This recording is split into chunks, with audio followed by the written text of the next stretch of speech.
Bonnie Nault is here, Deb Perazzotti is here, and Harry Watson.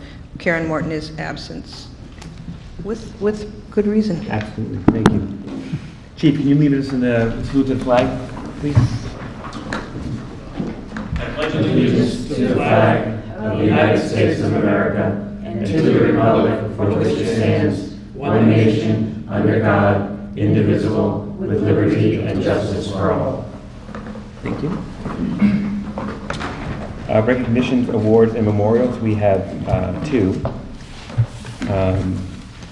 Rich, would you mind reading the first one, the proclamation recognizing Natalie Schaefer?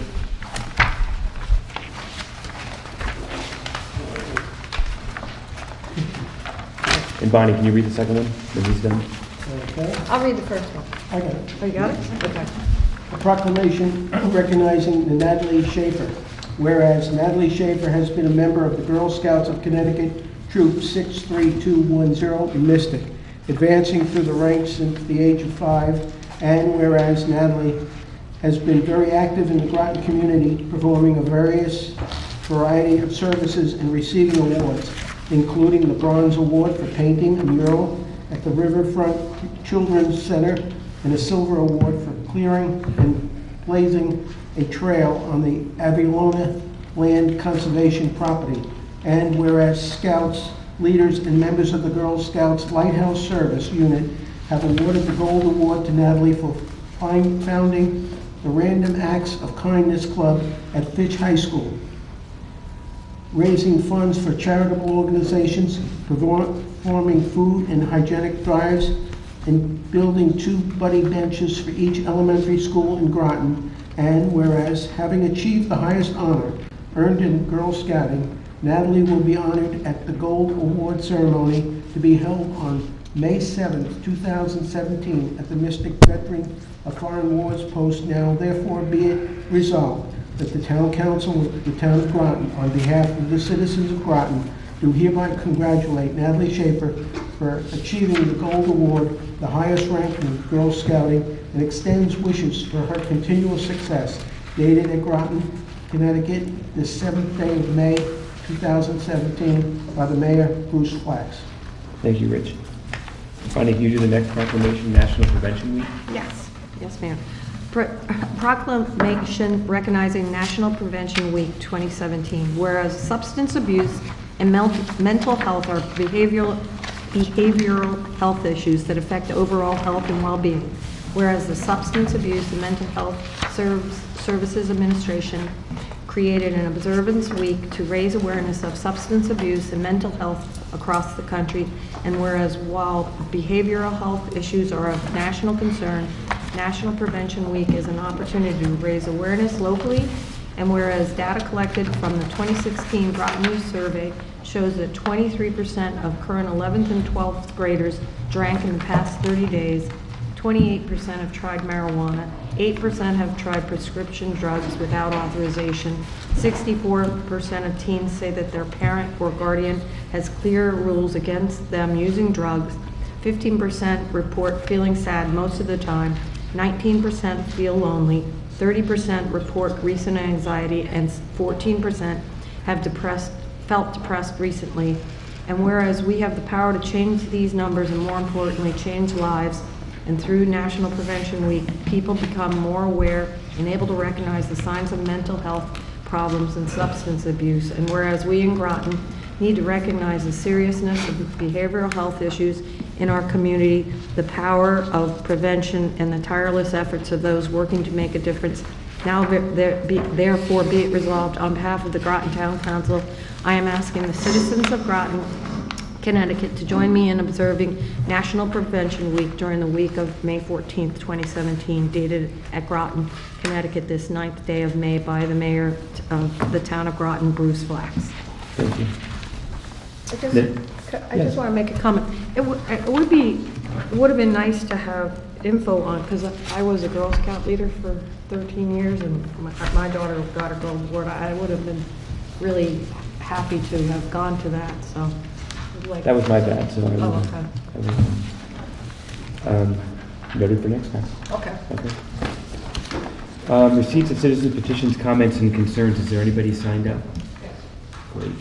This is the portion of the council agenda where the council welcomes comments from citizens. Each presentation should be limited to 5 minutes or less, and citizens should, if possible, submit written comments. Presentations should be related to matters pertinent to Groton. Town councilors will only ask questions in order to clarify the speaker's presentation and can respond during the response to citizens' petitions portion of the town council meeting. Citizens should make their presentations from the lectern and state their name and address for the record. And the person signed up is one Jeff Pritchard.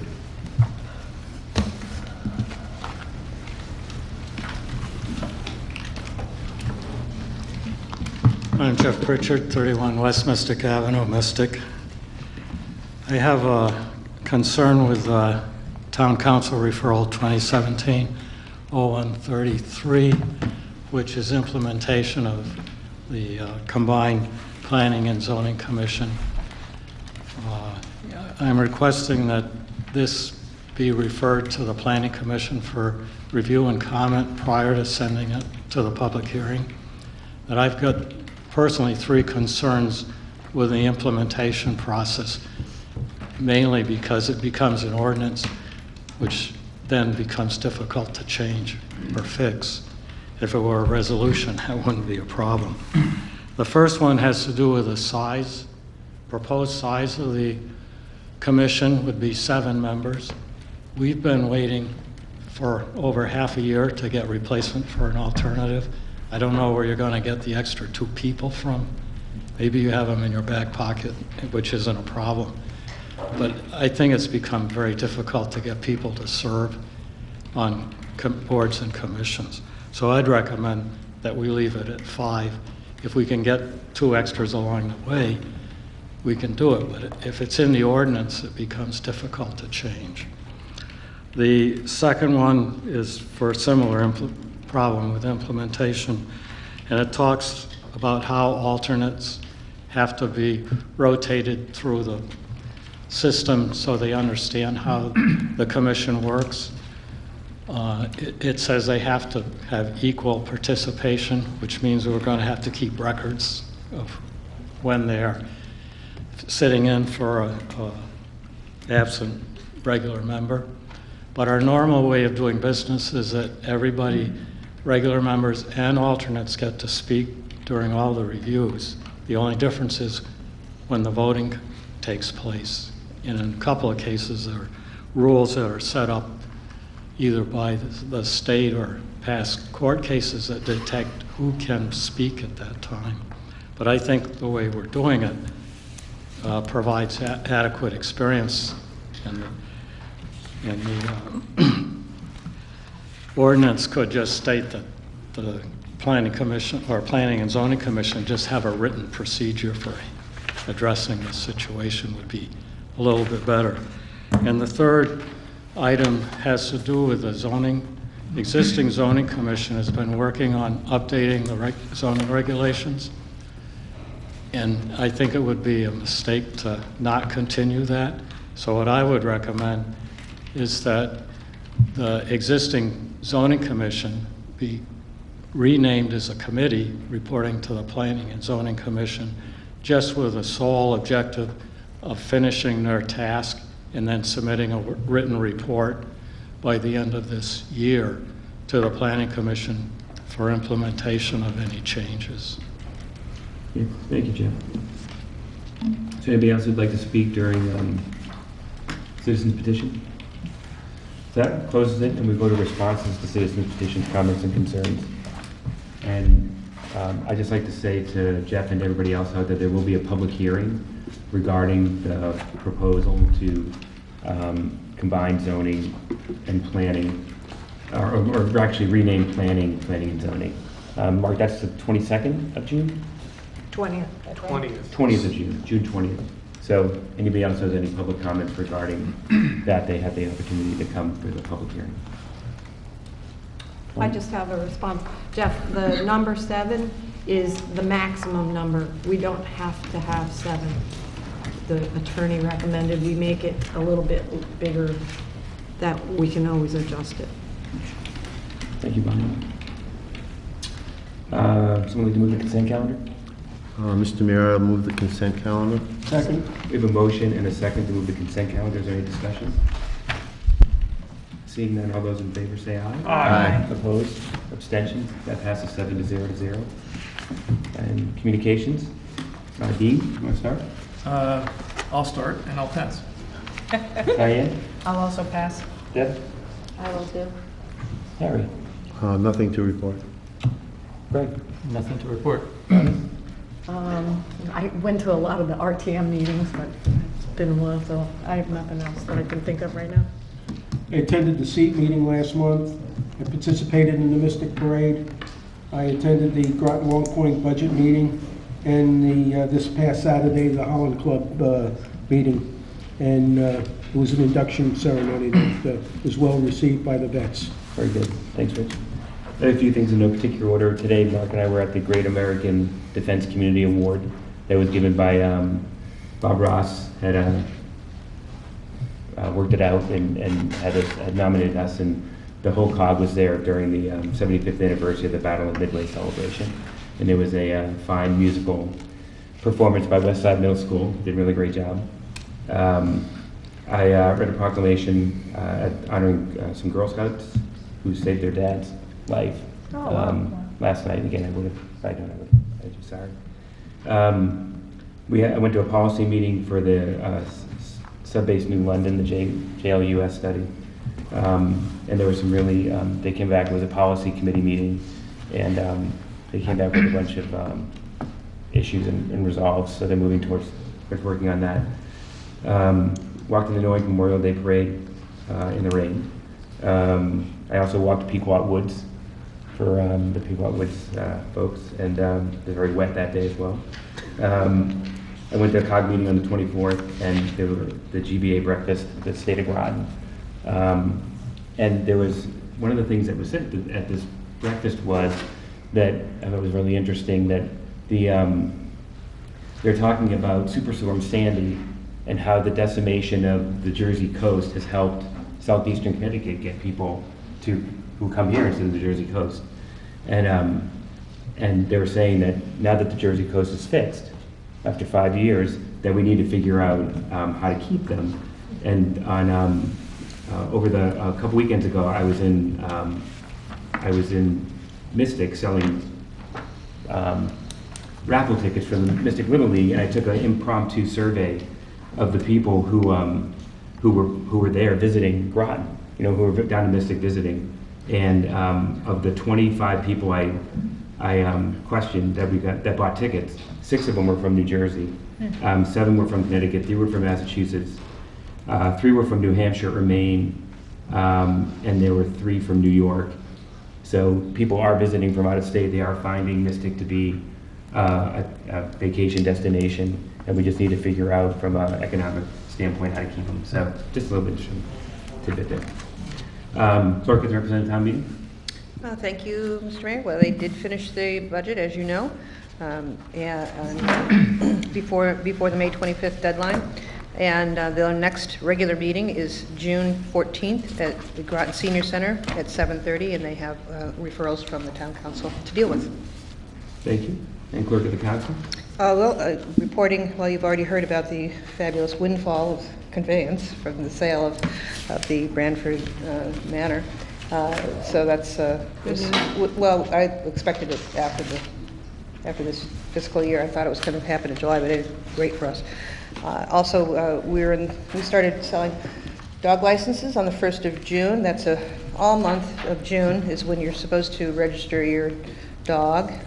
If you go to your town clerk's office, and for an unaltered dog, it's $19, but if your dog is altered, it's $8. And you would need to show a proof of valid rabies, and if the dog's been altered. Usually it says it on the rabies license. So we've sold already to date over 300 licenses. Wow. Great. We need to get down there. Yes, you do. So do I. I also, comment? I forgot to tell you, I went to the Eastern Connecticut Chamber's award for Mary Lanzini for Person of the Year. It was great, really nice turnout. Very good. And I had the pleasure of sitting with Barb Nagy and the town manager. Nice. Thank you very much. Town manager? Mark? Just a couple of things, some upcoming events that councilors may be interested in.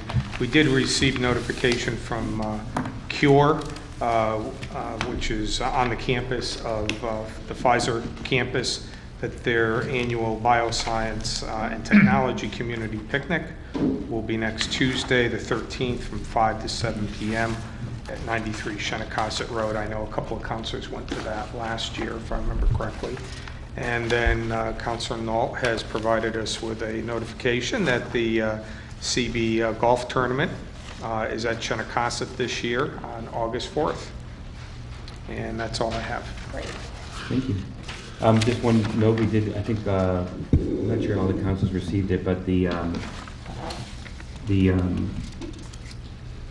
state, the cure, not the cure, but the money for the innovation place that Groton's going to be awarded, Groton New London grouping is going to be awarded money from the state for innovation place. So we'll send that out. Yeah, it's quite a. We were up against some very big competition, some big cities, and it's nice to see that Groton is recognized. So, committee reports. Chairman Watson. Yeah, it's on our agenda, a lot of these, but I'll try to summarize. Personnel Appointments Committee met on, let's see, it was May 2nd, I'm sorry, at 6:30. I was there, Rich Morasic and Deb Perazzotti were there, along with Mark Offinger. Karen Morton was excused. We approved the minutes from the month before unanimously. Ed Stebbins, Republican, was present for reappointment to the Zoning Board of Appeals for an interview. He was recommended for reappointment 3-0. We recommended reappointment of Mark Summers, Republican, to the HDC. We waived the interview, and we also moved to reappoint Jeff Zuliani to Park and Recs by unanimous vote. We waived the interview for Barbara Tarbox to the Planning Commission, and Madam Clerk, I'm not sure, is that an alternate, or because our tonight it says as an appointment, it's an alternate, as I remember. To the, I believe you're right, it's an alternate position. Yeah, to the Planning Commission. We also moved to appoint Fred Allen to the Harbor Management Commission. That was a reappointment. We had a brief discussion about rules, and we adjourned at 7 o'clock. Thank you, Chairman. Dean, I'm guessing the Rules Committee did not meet? You guessed correctly. All right. And the Committee of the Whole has met several times, and there are several of the items under new business tonight were discussed in previous Committee of the Whole meetings, both regular and special. So, new business, the first item, 2017-0145, establishment of tax rate for general fund fiscal year ending 2018. And Harry, since you did so well in the first meeting, you want to do it again? I tabbed it here. Thank you. This is a resolution establishing the tax rate for the general fund taxes due July 1, 2017. Whereas the representative town meeting has approved a general fund budget for fiscal year ending June 30, 2018, providing for expenditure appropriations totaling $118,897,132. And whereas the town council estimates cash revenue exclusive of fiscal year 18 current property taxes will total $32,271,904. Now therefore be it resolved that $481,258 is hereby appropriated as fund balance available as of July 1, 2017 to partially meet expenditure appropriations contained in the fiscal year 18 general fund budget. And be it further resolved that $86,143,970 is the amount that needs to be raised from property taxes, and be it further resolved that the tax rate for taxes due July 1, 2018 is hereby established at 23.63 mils per $1,000 of assessed valuation to raise $86,143,970, and there is a calculation to equal 23.63 mils based on the grand list. I so move. Second. We have a motion by Councilor Watson, a second by Councilor Nault. Is there any discussion on this? Dean? only to point out a couple of things. One of the statistics tossed around is the value of a mill. What is a mill worth? And I just wanted to note, I've got our identical sheet for last year when we did this. The names have been changed to protect the innocent. But a mill last year was $3.7 million. A mill this year is $3.6 million. So when we talk about moving from mill rate to mill rate, it is a little bit of apples to oranges, or apples to different kinds of apples anyway. So I want people to keep that in mind. But I wasn't here for the cow meeting earlier. I'm sure there was a full discussion about stuff, and you missed me bloviating as usual. So I'll skip the statistics. I'm sure they were referenced. The nature, the comparison of the budget, comparison of the drop in the revenues, dramatic drop in revenues, and the 6.4% increase in the levy required to meet that reduction. All those things were discussed in the cow meeting, and basically what it comes down to is that we don't know from the state how much revenue we're going to get, and we can only guess. And there was when Mark did the budget, he had done 4 scenarios: a year-over-year same revenue, a $5 million cut, a $9 million cut, and a $13 million cut. And the council looked at $5 million as a reference and went through the budget process with the $5 million reference. We've talked to our state legislators, and they can't with any certainty tell us what they feel it's going to come in at, although they seem to feel it won't be the 13 or 9 and hopefully less than 5. There's been a discussion, there was a 5th scenario put out by the town manager at a request of, I guess it was me, but we had discussed it at a $3 million less revenue. And we had a very good discussion at the cow meeting, so we don't need to rehash it here. But I support the 3, but I understand the 5. So if there's no, Deb? The only reason why I want to speak is because I said one thing and then I voted another way. So I just want to make myself clear of how much of a struggle this actually is for me to make right now, because there's really pros and cons to both ways that we go. And my original was, let's go for the 5, and if we end up getting more revenue from the state, then great, that's more money in the piggy bank for going into next year. But at the same time, all budget long, we've been trying to say what's best for the taxpayer and how can we bring the mill rate in lower to, to something that's affordable. So that's why I went from one way to another, because I have my 2 subconsciouses talking back and forth to me. But in all honesty, I believe that I am probably going to go back to my original thought process of I would much rather be more conservative with saying, hey, if we're lucky we get 5, great. If we get more, great. If we get less, then we really have to go back to the drawing board. But I just felt like I needed to explain my 2 different decisions there. Thank you. Rich? I support scenario 5, which would be a $3 million cut, because I think it's conservative to the point where we know that if the state gives us the money that we want, we're in good shape. But if they take more money away from us, whether we put $5 million in or 6 or whatever, we still have a problem. So no matter what we're going to do with the numbers above the $3 million, we're going to have a problem. And I'm hoping that the state starts to realize that Groton has a problem, and that they give us the monies that we need. So I think the $3 million, it puts less taxes on the people if we do get the $3 million, and I think that's the way to go. Thanks, Rich. Dean? I would love to vote for that scenario. And I'm still going back and forth in my head. I'm pretty sure I know where I'm going to land. But don't worry. My concern is this: if we vote based on that revenue scenario and we get shorted more, closer to the 5, from where do we make up the shortfall? The scenarios include sending out more tax bills, in which case people are going to wind up paying the taxes as though we voted on the $5 million scenario to begin with. Instead, they got 1 bill instead of a couple of bills.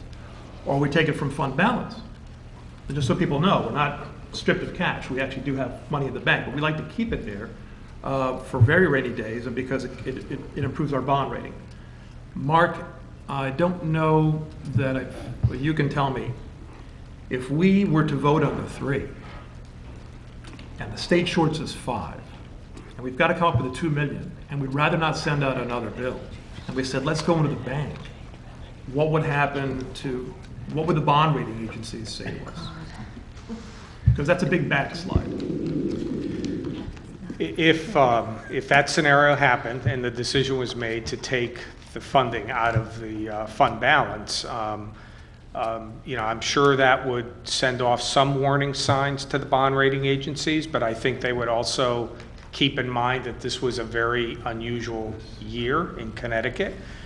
But they would probably look a little further to know that for over a month, for the most part, the council had been following scenario 2 and probably would be scratching their heads, well, why didn't you go with scenario 2? Why did you go with a 5th scenario that showed maybe a more rosy outcome than we should have expected? The backdrop for the fund balance for Groton is our fund balance is less than what our peers' fund balance, the peers being other communities with our bond rating, are in the 11.5% range. Our fund balance is around 7 3/4. We've had discipline in the past. There have been a few instances where we have had to, our fund balance dip below the stated amount, and the council has, and the RTM has had the discipline the following year to make up that shortfall. But we were talking hundreds of thousands of dollars, not millions of dollars. Exactly. And so the fund balance is there to take care of truly unexpected events. I'm not sure that we could say in a straight face that getting a cut from Hartford was an unexpected event when we've known about the governor's budget since the first week of February. And we're choosing a number that is significantly less than what he put out. The $5 million scenario, there's nothing magical about that. Based on some conversations that were taking place with our legislators and others, I think at the time when I put the proposed budget together, we were basically cutting the potential reduction in half approximately. A lot of people dismissed the 1/3 cost share of town retirement or state teacher retirement that made up for around $4 million of that $13.5 million reduction. The $9 million ECS reduction, the thought was, well, let's plan on maybe 50% of that going away. So there's nothing magical about those numbers. I do think what potentially would create a little bit of a red flag for the bond rating agencies and others is why at the last minute, with apparently no new information, did we not continue to use the scenario that, for the most part, the council used through their budget deliberations. And that's my concern. We're not sure what the bond rating agencies will say, and even if they were fine with it this year, where do we come up with the $2 million next year just to plug that hole and get us back to the 7 3/4, which is already a little on the low side? So I think that's a reason why I'd be supporting the 5. Love to support the 3, but my glasses are not rose tinted enough for that right about now. I would just say, Dean, that if you're looking to help the taxpayer, and you try to help them by saying, we're going to go with 3 instead of 5. If we went with 5, it's going to be a 1.95% mill rate increase. We know that. We can go with 5. But if we went with 3, and it does work out well, we are, and it comes in whole, then there's $55 less per $100,000 in your taxes. It's a 1.3% mill increase. And if it does come in at 5, it's a tough sell, but you have to send a supplemental tax bill and say we tried, but that's where we're at. So it's the glasses are the same regardless. They're blind to Hartford, but whether it's $5 million or $3 million, it's explainable, but I understand where, Diane? I think the 5%, scenario 2 is conservative. Like I had said in the committee as a whole, at first we were looking at 14 million, then 10 million, and then we decided to go with the 5 million cut.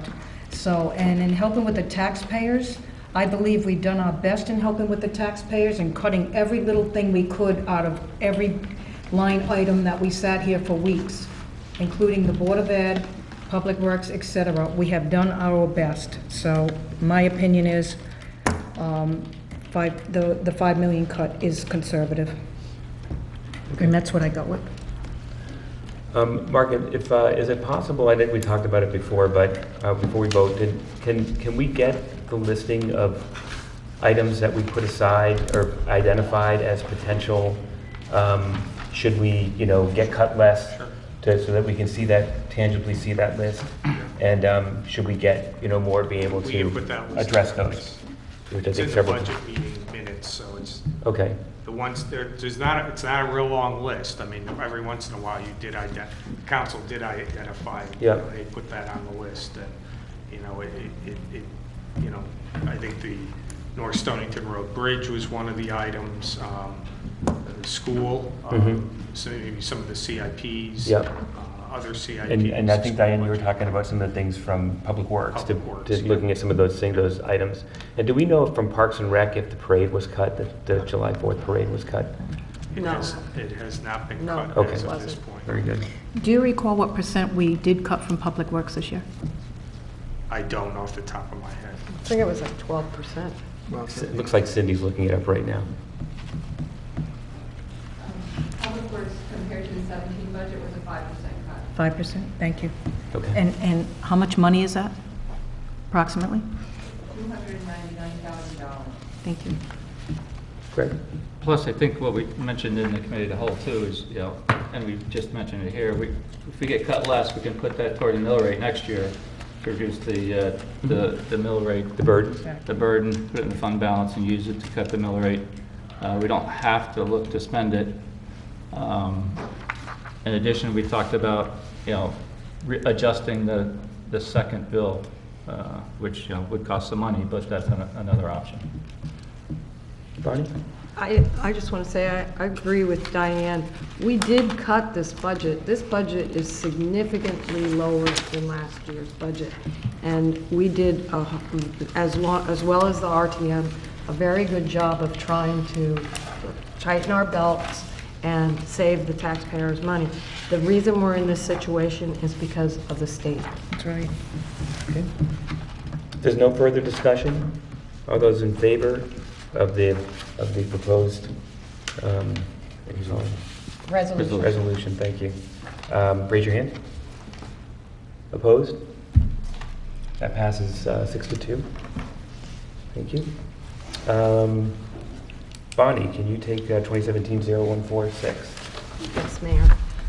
Resolution establishing tax rate for Mumford Code District Fund due July 1st, 2017, whereas the representative town meeting has approved a Mumford Cove District Fund budget for fiscal year ending June 30th, 2018, providing for expenditure appropriations totaling $21,028, and whereas the town council estimated cash revenue exclusive of fiscal year 2018 current property taxes will total $0, now therefore be resolved that $0 is hereby appropriated as fund balance available as of July 1, 2017 to partially meet expenditure appropriations contained in the fiscal year 2018 Mumford Cove District Fund budget, and be it further resolved that the tax rates for taxes due for the Mumford Cove District Fund on July 1st, 2017 is hereby established at 3.34 mils per $1,000 of assessed valuation to raise $21,028, and there's a calculation which equals 0.34 mils. Second. We have a So motion. moved. Second. A motion and a second. Any further discussion? Seeing none, all those in favor say aye. Aye. Opposed? Abstentions? That passes 8-0 to 0. Greg, can you take 2017-0147? Yes, Mayor. Resolution establishing tax rate for Groton Sewer District Fund due July 1st, 2017. Whereas the representative town meeting has approved the Groton Sewer District Fund budget for fiscal year ending June 30th, 2018, providing for expenditure appropriations totaling $834,176.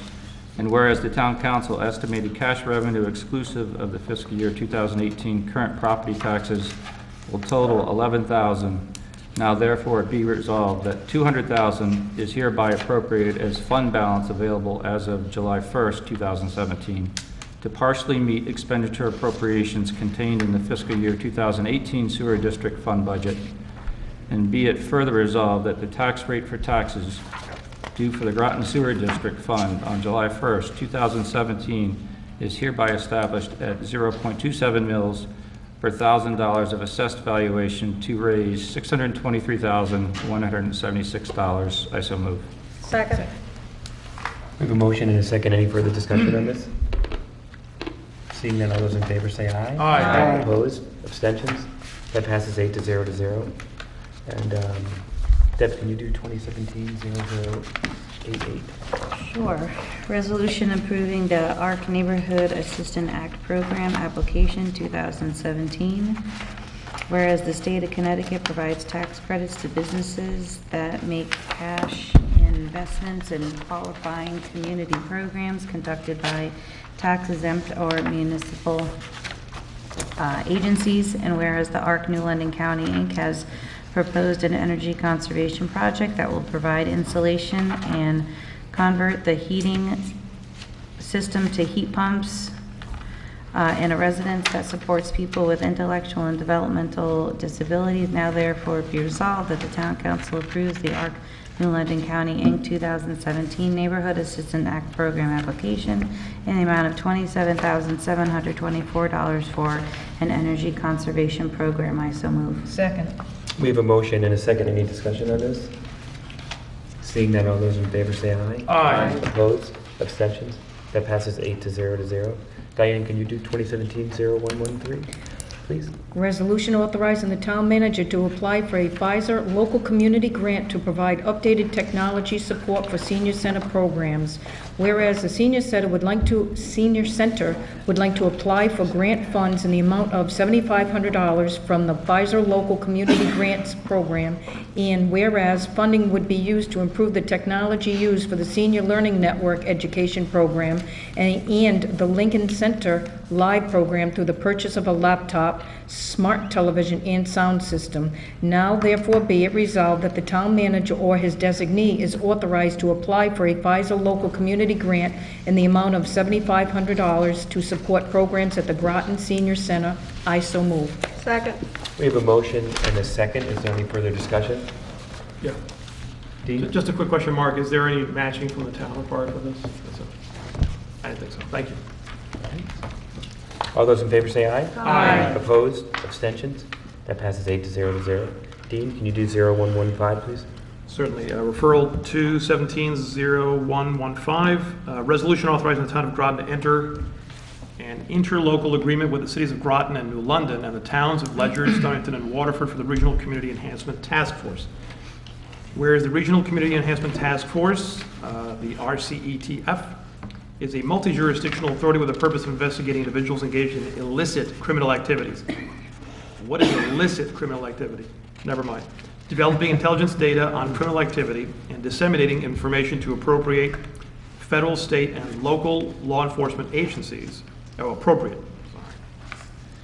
to improve the quality of life for all citizens of participating towns. And whereas, in order to formalize the town's participation in the RCETF, an interlocal agreement is required to outline the relationship between all participating agencies in order to ensure that each understands and agrees to guidelines concerning policy, supervision, planning, training, and public relations. Now therefore be it resolved that Town Manager Mark R. Offinger is authorized to enter into an interlocal agreement with the cities of Groton and New London and the towns of Ledger, Stonington, and Waterford for participation in the Regional Community Enhancement Task Force. I so move.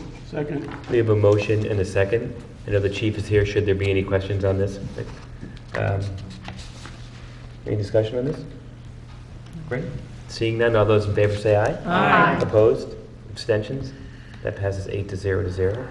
Rich, can you do 0116, please? FYE 2017 contingency transfer for AFSCME supervisors' wages. Resolution for FYE 2017 general contingency transfers, whereas the town charter provides for general contingency transfers during the year, and whereas during FYE 2017 budget deliberations, only the labor agreements for the CILU telecommunications employees have been settled, and those wages increases were included in the department's FYE 2017 budget. Whereas during FYE 2017 budget deliberations, labor agreements, pay plans were not known and were not included in the department's budget for the remaining employee groups, CILU, clerical, United Steelworkers, Park Public Works, Police, AFSCME supervisors, and non-union, and whereas wage increases for one of the groups, AFSCME supervisors, are now known and should be incorporated into the department's FYE 2017 budget through a general contingency transfer. Whereas during budget deliberations, funds were included in the general contingency anticipation of wages adjustments occurring during the fiscal year for the total contingency appropriation of $425,000.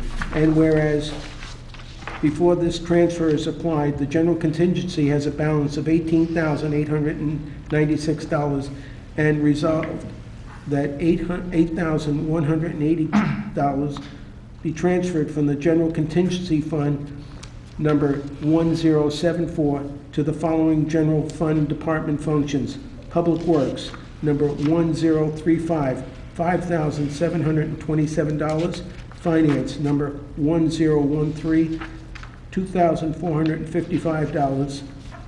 I so move. Second. We have a motion and a second. Any further discussion? Seeing none, all those in favor say aye. Aye. Opposed? Abstentions? That passes 8 to 0 to 0. You should read this. Greg, you want to read 0117? Sure. Pet project. Connecticut Surface Transportation Block Grant, Thomas Road Multi-Use Path. Resolution authorizing a Connecticut Surface Transportation Block Grant Program application for the Thomas Road Multi-Use Path Project.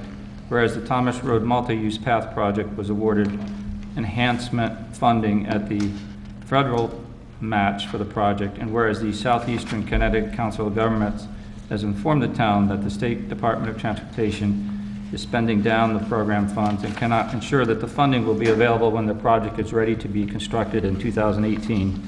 And whereas the state has informed the SCCOG that funds in the Connecticut Surface Transportation Block Grant Program are available, but an application must be submitted by the town through the SCCOG in order to assess the funds. Now therefore it be resolved that the town council authorizes the town manager to make an application to the Connecticut Surface Transportation Block Grant Program 2016 to 2021 Transportation Alternatives set aside for the Thomas Road multi-use path in the town and the city of Groton. I so move. Second. We have a motion and a second. Any discussion? Mark, I have a question about this. So this is a CIP, right, that's in the upcoming year? No. Okay. This has been a CIP that has been approved previously by the council and the RTM many, many times. Right. This is simply, the state has reached out to us saying, hey, the funding that was set aside for this project, they've tapped into it for other projects throughout the state, and they have another source of funding that they simply want to have us use instead of the original source of funding. So I'm hoping we don't have to put it in next year's CIP, because that would mean we're looking for more money, local money from the town. But so this is simply exchanging the source of funding from the state.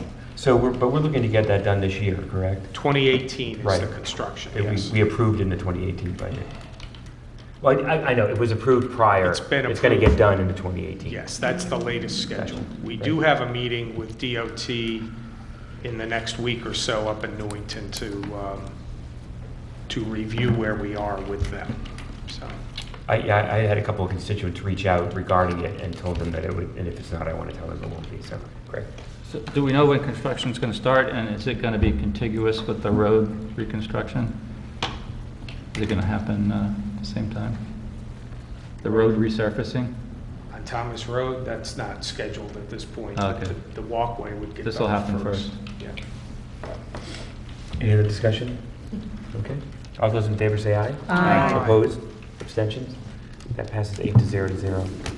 Bonnie, can you do 0120, please? Yes. Office of Policy and Management Body Worn Recording Equipment, BWRE Reimbursement Grant. Resolution authorizing the purchase of body worn cameras supporting storage devices utilizing the Office of Policy and Management's Body Worn Recording Equipment Reimbursement Grant Program. Whereas OPM is offering grant money to municipal law enforcement agencies for body worn recording equipment and digital data storage devices or services. It is a reimbursement grant and not an advance payment grant. Whereas the town must procure the body worn cameras and storage devices and/or contracts with locally budgeted funds and submit an application and proof of purchase to receive reimbursement. Purchase must be made by June 30th, 2017 to receive 100% reimbursement for the equipment and for the initial 1-year only digital services contract. Digital services include data, evidence management, and storage, as well as redaction software. Whereas recurring maintenance contract costs would not be covered after the first year, preliminary vendor cost estimates for annual maintenance not covered by the grant are $25,000 to $40,000 per year for a period of 5 years, inclusive of the initial grant covered. These costs are also include equipment refresh, a replacement of all equipment after 30 months. Whereas town acceptance of these funds requires conformance to all requirements identified in PA 15-4 concerning the procurement and distribution of any and all body-worn recording equipment. Furthermore, the town must abide by the policy directives contained in the Connecticut Police Officer Standards and Training Council's General Notice 15-05, policy use of body-worn cameras and minimum technical specifications. Resolved that the Groton Town Police Department is authorized to purchase body-worn cameras and supporting storage devices utilizing the Office of Policy and Management Body-Worn Recording Equipment Reimbursement Grant Program. So moved. Second. We have a motion and a second. Mark and then Harry. The chief is here this evening to provide an update to the council. This is, there's a very tight time frame on this, and he and the purchasing agent have done quite a bit of work in the last couple of weeks. Plus, there is an update also on the status of the program that I think the council should hear before you formally act on this. Chief? Good evening. Just first to update you, we have been doing our due diligence. The purchasing agent put out a request for proposal. In response to that, we received 4 responses that we've been evaluating for the last several days. Each of these proposals that we've looked at do indicate that they can conform with the tight time constraints that we have. However, it's come to my attention in the last several days, as the legislative session is ending, a bill was introduced in the House that may extend this for an additional year. To my knowledge, as of this afternoon, it did not pass the Senate, but it may have. Again, it's just, I bring it to your attention because it could extend our time frame. Having said that, we have done a lot of work in a short amount of time to push this forward. I know I came in here a few weeks ago and said that the intent was to discuss this with you and say that we have the opportunity to get 100% reimbursement for the initial purchase in the first year of service if we were to take advantage of this by the 30th of this month. I think we're positioned well to do both, but I thought it was important to share that with you as well. Thank you, Chief. I'm certainly prepared to answer any questions. Yeah, this is perfect, because I was going to ask the mayor if it was okay if I asked you a question. Absolutely. So I'm glad you're sitting here. I missed this committee the whole. I had a family issue that I had to deal with that night. And I'm a big supporter of body cams on police officers. I think it's the way to go. If we do something like this, is this something that our our partners in the city could use and use the same storage devices and whatever? Or are we going to have the same deal as we have 2 different radios or something else in the same town? When we began these discussions, myself and Chief Davern at the time met with some vendors locally just to get an idea of the systems that were available. I think both of us shared the idea that we should do something collaboratively. Perfect. And we should not do 2 divergent paths. However, I think the city at this point has not opted to go with the body-worn camera devices, but certainly in the future, I think that we would be able to work together on this. I have a follow-up question too. I think I remember reading there's a company called Taser that does the storage of this, or one of the companies that does the storage of all the, all the camera stuff. You have to store it for a certain period of time. That's right. We've worked with our IT department. There's 2 different ways you can store it. One is local storage, where you actually have to buy the storage devices, the servers for it. The other is cloud storage solutions. We feel that the cloud storage is better for us. Taser, I remember that name, Taser, from reading it. It's like, well, Taser, that doesn't make sense because that's something different. But yeah, it also was expensive. That was what the point that I was going to try to get to for all the storage. But if it is cloud storage, that doesn't sound like it'd be that bad deal. I've gotten proposals. They're all in the neighborhood of $200,000 to $300,000 plus for that 5-year period that they're making the proposals on. You mentioned Taser specifically. Taser, actually, they've changed their name to Axum. That is a proposal that we've gotten back. That's a company that was known for their electronic control weapons. Yeah, no, it's become kind of the name that's used for those types of devices, but they also do video storage as well in body-worn cameras. Thank you very much, Chief. Bonnie, and then Rich, and then Craig. So I saw the camera, you brought it to the RTM meeting. I totally support it, and I think I'd like you to try to meet the June 30th deadline, because who knows what they're doing up in Hartford. Thank you, Bonnie. Rich? Chief, I understood last time you were going to go sole source. You've got bids now, or you got proposals? The purchasing agent felt it was best to go with a request for proposal. That's what we got. We did, we put it out to general offers, and we received 4 responses. Did you share any of this information with Chief Nixon? I've been transparent in this the whole time, but my interest is getting this for our department right now. Because I think he might be interested in body cameras. Thank you. Craig? Yeah, at the end of your initial discussion, you said you think we're positioned well to do both. What did you mean by that?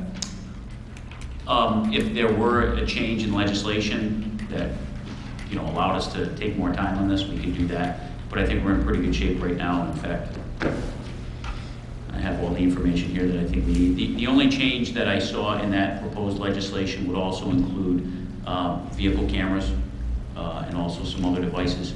But reading it again, it looks like it's just for a first-time purchase. I'd have to look at that and explore it a little bit more, and it may be something that we could do even in concert with what we've already done if we move forward with the body-worn cameras. Thanks. Dean? Okay, so, simple terms. Right now, do we have any cameras? We do not have the cameras. We do have cameras that are provided to the department for test and evaluation. Okay. Different vendors that provide. So this would take us into the era of cameras, at least body cameras, perhaps vehicle cameras as well. Not all of our cruisers, but some of our cruisers do have cameras. Okay. And I know this is still fluid, but the additional cost, your budget, for example, would go up by what? Annually, the costs range between $25,000 and $40,000, and that's for the software, management software.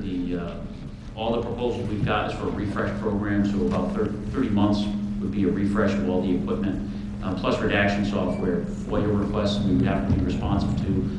As part of that, we would have to redact certain information out of it, certain obscure people's faces that were involved parties that were. Right. Mark, do you know whether, we have insurance policies, and I don't know whether the policies cover claims of police misconduct, for example. And if they did, would we get a break? Maybe not, I don't know. Would we get a break if we purchased this equipment? I don't know how insurance companies view this. Yeah, I don't know the answer to that. I would like to think so. that there would be some consideration, or at least maybe rates won't go up as much in the future, but I have not asked that question at this point. And Chief, do you see the use of body cameras as an unalloyed good, or are there downsides to the use of this technology? Like everything, certainly police officers are no different than the general public. When there's new things that come out, there's a little bit of anxiety and angst over it. But ultimately, I think it's a good thing. It's transparency. It documents activities that officers are doing. I think by and large, our officers do an exceptional job. Not just our officers here in Groton, but officers universally do a pretty good job of what they do day to day in their interactions with the citizens. But this provides documentation, and I think last time we spoke, I mentioned the fact that when in-car cameras first came out, I was aware of incidents where individuals were making complaints about the conduct of officers, and after viewing them, came to the realization that maybe their recollection of events wasn't quite as clear as the video proved it to be, and maybe those officers were not wrong. So I think it's more of a shield than a sword. I think the officers are protected by it. I think the town's protected by it. I think it decreases liability and increases accountability. Thank you. I've been on board since you came in, and I would say please jump on it now, because with the economic climate in Hartford, you don't know if that's going to be there next year. So I was against it I voted against it when you presented it, and I'm going to stick that way just because there's some things about it I don't like. The fact that every officer in the department has to have a camera by this program, which raises the cost. The digital services contract that we have to run into is an additional, as it says, $25,000 to $40,000 a year. And I think there's other opportunities out there where you could get a cache of a dozen cameras and or whatever it may be, like in these other programs. There may be the potential for other things out there. So I would continue not to support it, but I understand what May I yeah, respond? I had a similar concern, Mayor, but I've read the policy, and I believe that in the future, we're going to be required to follow the policy that Post has promulgated, regardless of taking the grant or not. That was my initial reluctance. It's very specific, and the chief of police shall ensure that each officer has access to a camera. In a lot of the ways these are configured, it's really for an individual to use. I shared the same concerns when I first looked at this, and I think when we first talked about it, but I've come to the realization, especially after seeing some of the stuff that's happened in the legislature, officers we're going to go in this direction, and in all likelihood have to follow a policy that is promulgated by the state to begin with, so it won't give us the ability to be that flexible, I think, in the future. I mean, you have because I gathered from last time that every officer from front line up to yourself have to have a committed camera for themselves, which is like, it got to be like 55, right, somewhere around there? More than that. Right, so, but, I mean, couldn't you go into it with doubling the amount of people who are on at any given time so that you have break fix? And going in with, I'm making it up, 25 cameras, which would require probably less storage because you don't have as many cameras. And then go, I mean, how would the cost pair out? And I'm just one of those things, how would the, like, I get wary when there's things for free. Like, there's somebody making money off of this. And so, how do the costs play out if you were to, are there other opportunities out there? When we first looked at this, and I looked at it with Chief Davern, and we had some discussions about it initially, that was kind of the way we were leaning. It seemed to make a little bit of sense to us that, 3 shifts a day, not everybody's going to need a camera at the same time, but you have to plan for, what happens if one of them malfunctions.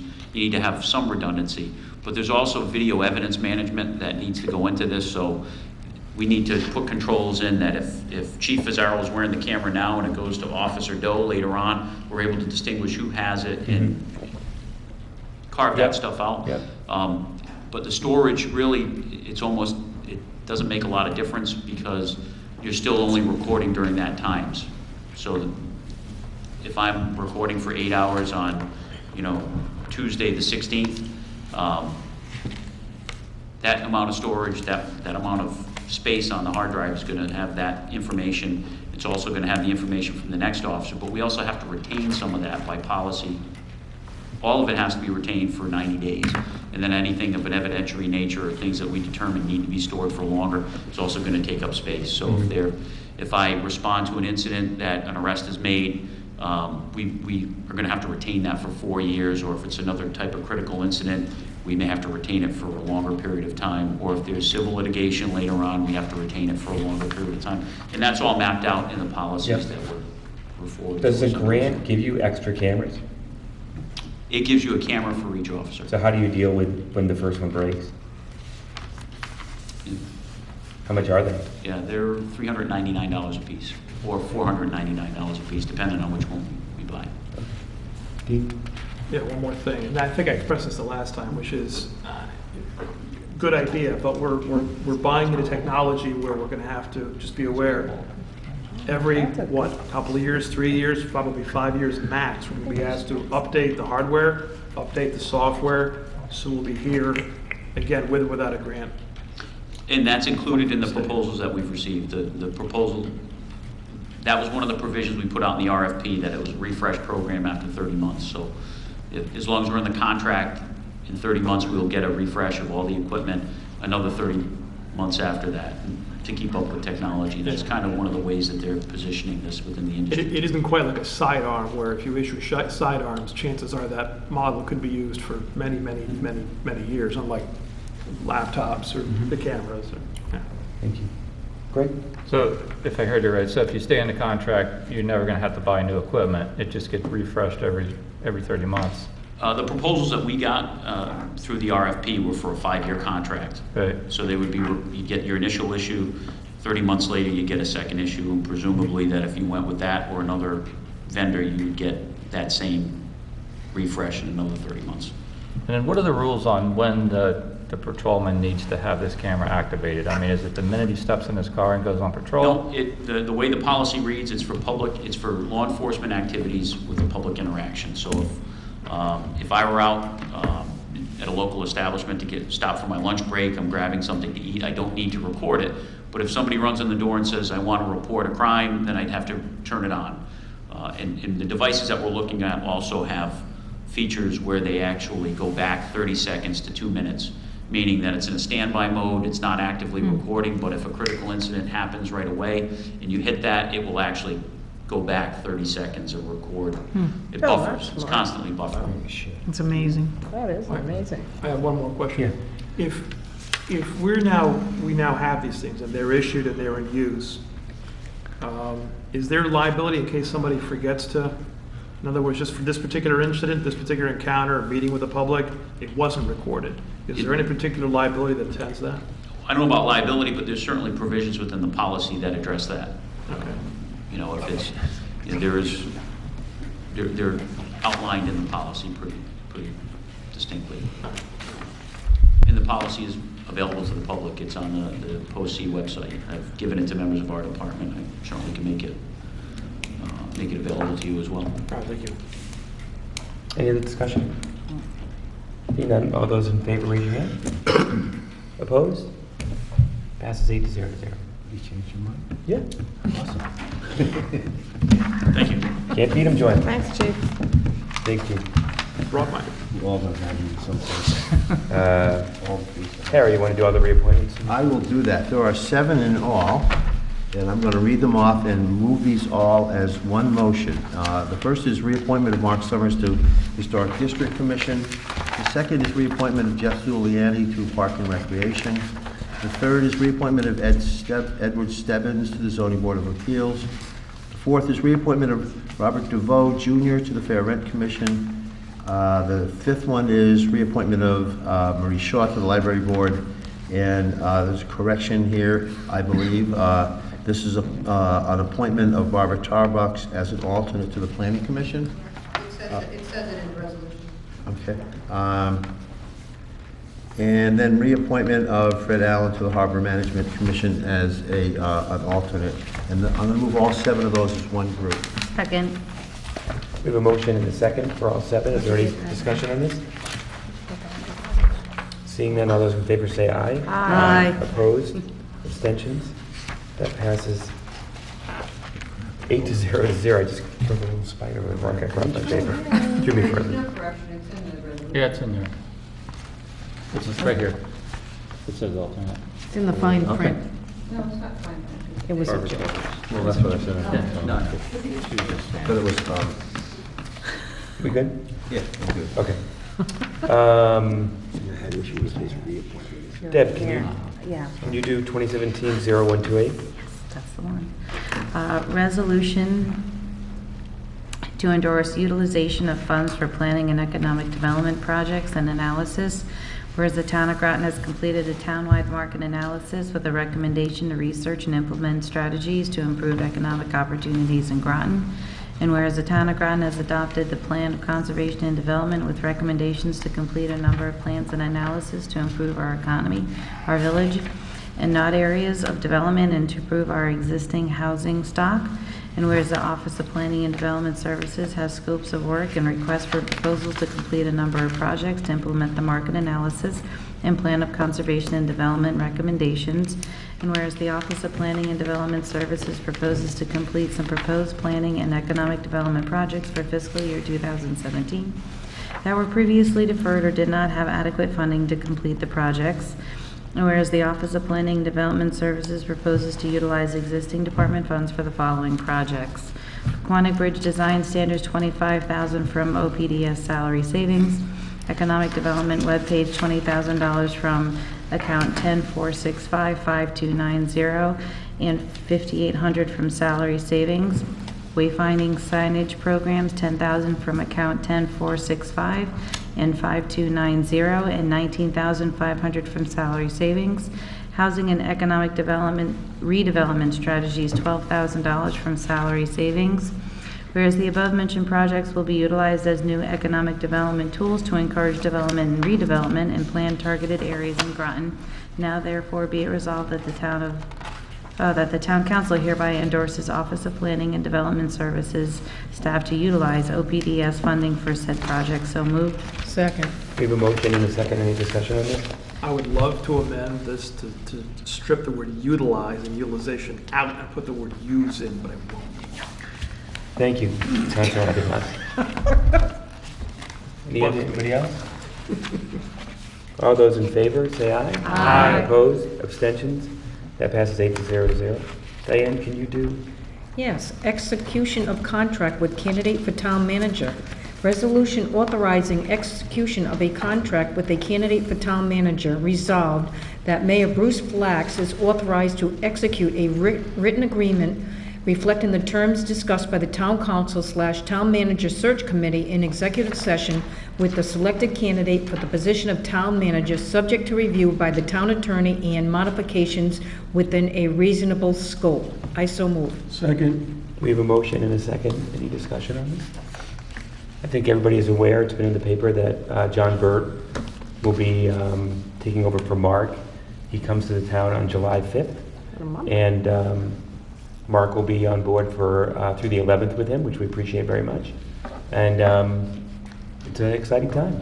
Big changes coming. So there's no further discussion on this. All those in favor say aye. Aye. Opposed? Abstentions? It passes 8-0. Councilor Además? I knew it. It happened naturally. It was a natural. See if there's any words in here you don't like. Right. I'm looking. You know there will be. 20, If I Ran the Zoo by Dr. Seuss, yeah. 2017-0133, introduction of an ordinance to designate the Planning Commission as the Planning and Zoning Commission for the town of Groton and to abolish the Zoning Commission. Be it ordained by the town of Groton that 1, although the Planning and Zoning Commissions have provided the townspeople of the town of Groton consistently exemplary service, changing economic and other conditions, including the increasing uncertainty of the state of Connecticut's ability to provide revenues to the municipalities, have caused the town council to reconsider the utility of having 2 separate commissions. Information obtained by the town council strongly indicates that it would be in the town's best interest to create a combined planning and zoning commission in order to, among other things, unify and expedite the processes of obtaining zoning approvals and thus encourage economic development. 2, pursuant to Connecticut General Statute Section 8-4A, Planning Commission is hereby designated as the Planning and Zoning Commission for the town of Groton. and said Planning and Zoning Commission shall have all the powers granted to the planning commissions, zoning commissions, and planning and zoning commissions by the laws of the state of Connecticut, including without limitation the powers granted planning and zoning commissions by chapters 124 and 126 of the Connecticut General Statutes.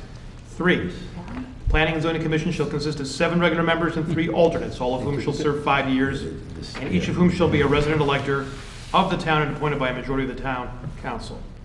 Present terms of office of the 5 regular and 3 alternate members of the Planning Commission, including any currently vacant seats, shall continue until their current expiration date. Thereafter, the town council shall appoint regular and alternate members for terms of 5 years. The terms of the 2 additional seats for the regular members created by hereby shall terminate on December 31st, 2021, and shall thereafter be filled for 5-year terms.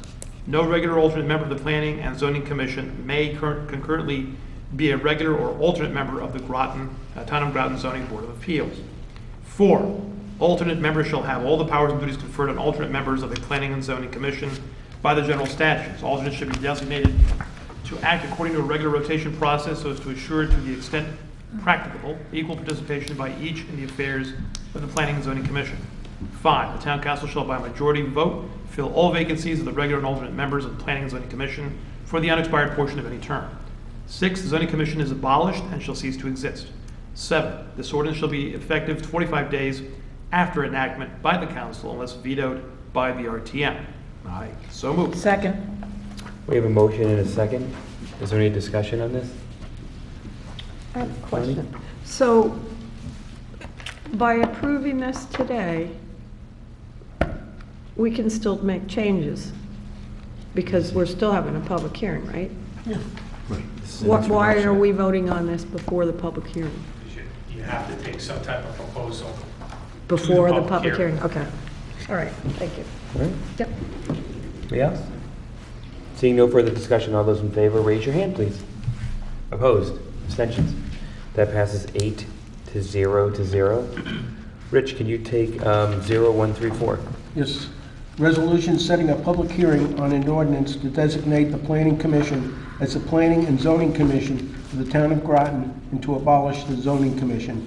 Resolved that the town council will hold a public hearing on an ordinance to designate the Planning Commission as the Planning and Zoning Commission for the town of Groton and to abolish the Zoning Commission on Tuesday, June 20th, 2017 at 7:30 p.m. in the Town Hall Annex, Community Room 1. I so move. Second. We have a motion and a second. Any further discussion? Seeing none, all those in favor say aye. Aye. Opposed? Abstentions? That passes 8 to 0. Mark, I just want to go back I have one quick question. It says for the ordinance, unless vetoed by the RTM, does that mean that they don't vote on it? Like, it doesn't... For good question. For kind of legislative ordinances, the only action the RTM can take is to veto it. They can be silent, but the only affirmative or negative answer they can take is to vote it down. Okay, thank you. Bonnie, can you do 0135? Yes. Resolution establishing the fiscal year 2017 suspense list. Whereas state law requires that once a year, a list shall be compiled of taxes that should be suspended, and whereas the accounts which have been determined as uncollectible have been contacted multiple times with no response, and whereas placing uncollected items on the suspense list helps avoid waste of money and staff time, and whereas the taxpayers remain liable for all amounts that are placed on the suspense list, now therefore be it resolved that the following amounts be added to this suspense list as reported to the town council.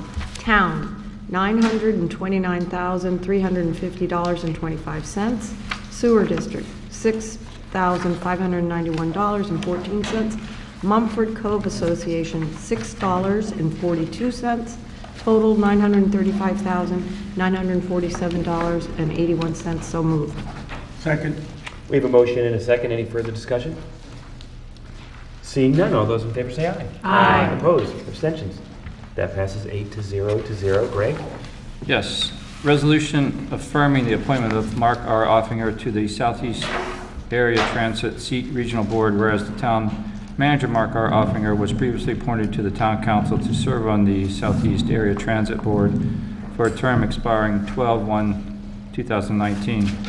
And whereas Mr. Offinger has announced his retirement and his last day in office will be July 11th, 2017, now therefore be it resolved that the Town Council affirms its appointment of Mark R. Offinger, 201 Broad Street, to the Southeast Area Transit Board for a term expiring 12/1/19. I so move. Second. We have a motion and a second. Any discussion? And this is, I guess, for people, Mark, this is, the town manager has sat on the seat board, right? And we actually had an opening as well. Is that right? No, the town has two representatives. That's what I mean, yeah, yeah. Rich and I have been serving for the last couple of Yeah. years. Up until a couple of years ago, the seat board, the town representatives were not directly associated with the council or the town manager or the mayor or whoever. As the council may recall, there were some issues that seat was dealing with, and the thought was, at least for a period of time, folks more directly involved in local government, on the council, whatever, should get involved. And I think that has served the board fairly well. And you could certainly continue to do that if somebody else or the new town manager, I would certainly. Yeah, I understand. More than willing to step aside at any point in the future if you want to have somebody else on. It's all yours, Mark. My question is, at 12/1/19, that's an odd time for It just a happens to term. be what the appointment was. Yeah, it's not the end of the year, right? It's just the beginning of December, okay. It's a good news that you're not moving out of Groton like Etna and leaving the state, so it's after you're retired, so that's Help pay good. the taxes. And Rich, we appreciate you being on the seat board as well. I appreciate They you being on the appreciate seat you. board as well. I know those meetings aren't always the most exciting, so. Like ours. I was just going to say that. We have Took a the word motion straight out of my mouth. and a second. Is there any further discussion?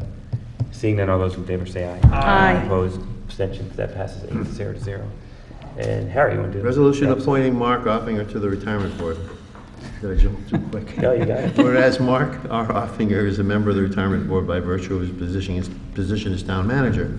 Whereas Mark Offinger has announced his retirement and his last day in the office will be 7/11/17. Now therefore be it resolved that the town council appoints Mark R. Offinger, 201 Broad Street, as a member of the at-large to the retirement board for a term expiring 12/31/19. I so move. Second.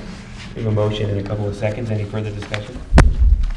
Seeing none, all those in favor say aye. Aye. Opposed, abstentions, that passes 8-0 to 0. Make a motion to adjourn. We have a motion to adjourn, and it's been seconded, and we are adjourned.